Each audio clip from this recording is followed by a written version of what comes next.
Blood आ गया during डायस्टोली। अब जब सिस्टोलिक फेज शुरू होगा तो ये जो मिट्रल वॉल्व है, क्या है ये? मिट्रल वॉल्व, ये तो हो जाएगा क्लोज। ठीक है, ये क्लोज हो जाएगा।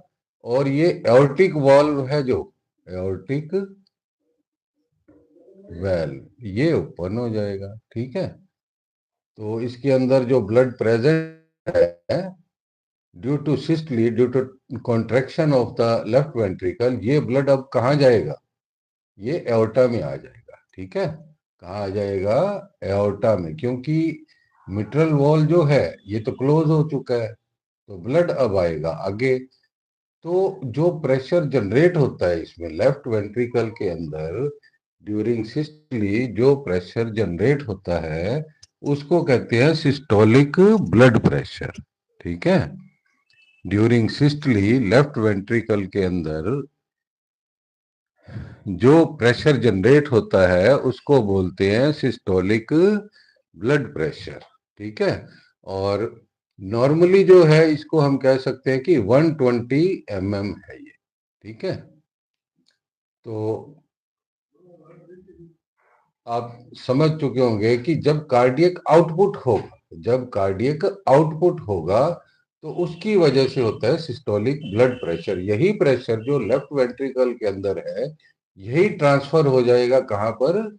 जैसे एओर्टा में, तो एओर्टा थोड़ा स्ट्रेच हो जाएगा, फिर और आगे ऐसे चलते चलते ये आगे आर्टीरियोल्स आ गए। ठीक है, ये क्या आ गई? आर्टीरियोल्स। और इसके बाद जो है जैसे पूरा वेस्कुलेचर हो गया, फिर वेन्यूल्स वगैरह और वेन्स, और फिर ऐसे जो विनस फ्लो हो जाएगा। तो जो सिस्टोलिक ब्लड प्रेशर है उसका कारण क्या है? कार्डियक आउटपुट ड्यूरिंग सिस्टली, जो ब्लड का फ्लो है, क्योंकि मिट्रल वाल्व तो क्लोज, तो ये जा रहे हैं कि जब कार्डियक आउटपुट जो है पर मिनट, कार्डियक आउटपुट अगर ये इंक्रीज हो जाए, अगर ये इंक्रीज हो जाए कार्डियक आउटपुट, तो सिस्टोलिक ब्लड प्रेशर भी इंक्रीज हो जाएगा। और अगर ये कार्डियक आउटपुट कम हो तो सिस्टोलिक ब्लड प्रेशर भी कम होगा। ठीक है, तो ये तो हुआ सिस्टोलिक ब्लड प्रेशर के बारे में। अब बात करते हैं डायस्टोलिक ब्लड प्रेशर के बारे में। तो जो डायस्टोलिक ब्लड प्रेशर है उसका कारण है total peripheral resistance. Total peripheral resistance. तो जो पेरिफेरल रेजिस्टेंस है वो किसकी वजह से होती है? वो होती है आर्टीरियोल्स की वजह से। किससे होती है? आर्टीरियोल्स। जो आर्टीरियोल्स है दे आर हाईली मस्कुलर। ठीक है, स्मूथ मसल्स है इसमें। तो जब ब्लड का फ्लो ऐसे चलता हुआ आर्टीरियोल्स तक पहुंचेगा तो आर्टीरियोल्स जो हैं रेजिस्ट करती हैं ब्लड के फ्लो को। ठीक है, तो उसकी वजह से during diastole, during diastole mitral valve open हो जाएगा। ठीक है, जब डायस्टोलिक फेज होगा, जब हार्ट की मसल्स रिलैक्स होंगी तो मिट्रल वाल्व जो है ओपन हो जाएगा, ऊपर से ब्लड आ रहा है। ठीक है, और इधर ये एओर्टिक वाल्व है जो अब ये बंद हो जाएगा। इसकी जो एनाटॉमिक इस ढंग की है कि एओर्टिक वाल्व हो जाएगा बंद। ठीक है, तो ब्लड अब वापस तो आ नहीं सकता। ठीक है, ड्यूरिंग डायस्टली जो ब्लड है अब वापस तो आ नहीं सकता, क्योंकि एओर्टिक वाल्व जो है वो तो हो चुका है क्लोज और मिट्रल वाल्व खुल चुका है।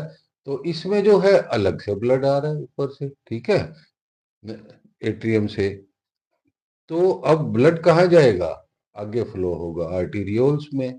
तो अब आर्टीरियोल्स जो है, क्योंकि ये मस्कुलर वेल्व है, वॉल्स हैं इसकी, तो ये जो है अब रेजिस्ट करेंगे ब्लड के फ्लो को। ठीक है, तो अब डिपेंड करता है कि अगर ये रेजिस्टेंस ज्यादा ऑफर करते हैं तो डायस्टोलिक ब्लड प्रेशर ज्यादा होगा।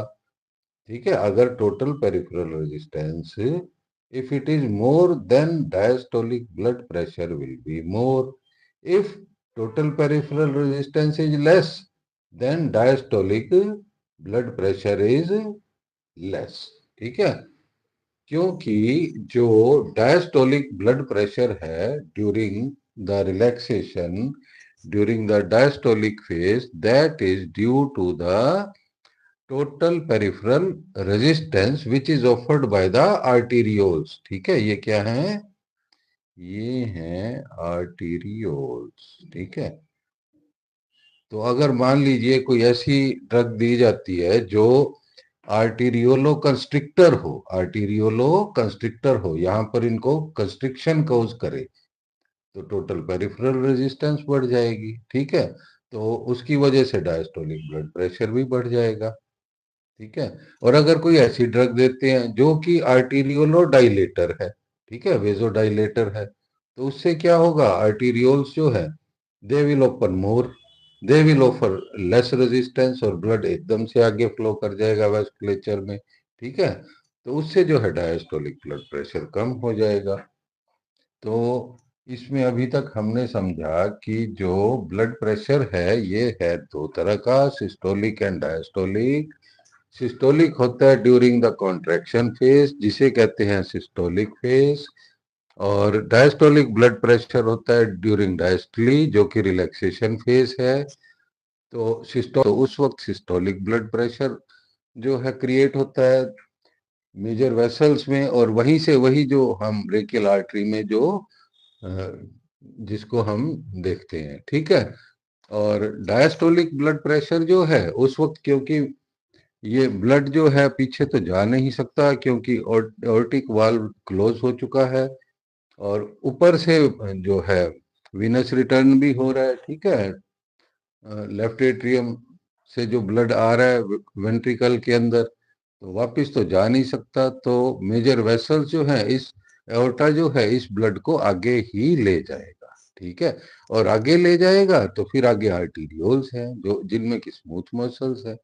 ठीक है, ये आर्टीरियोल्स जो हैं ये अब रेजिस्टेंस ऑफर करेंगे।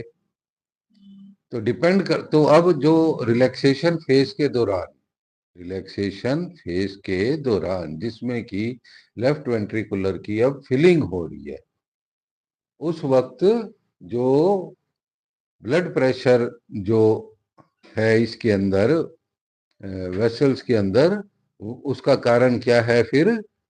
Total peripheral resistance. If it is more, then diastolic blood pressure is more. If the resistance offered is less, then diastolic blood pressure is less. ठीक है, तो ये एक छोटी सी वीडियो है।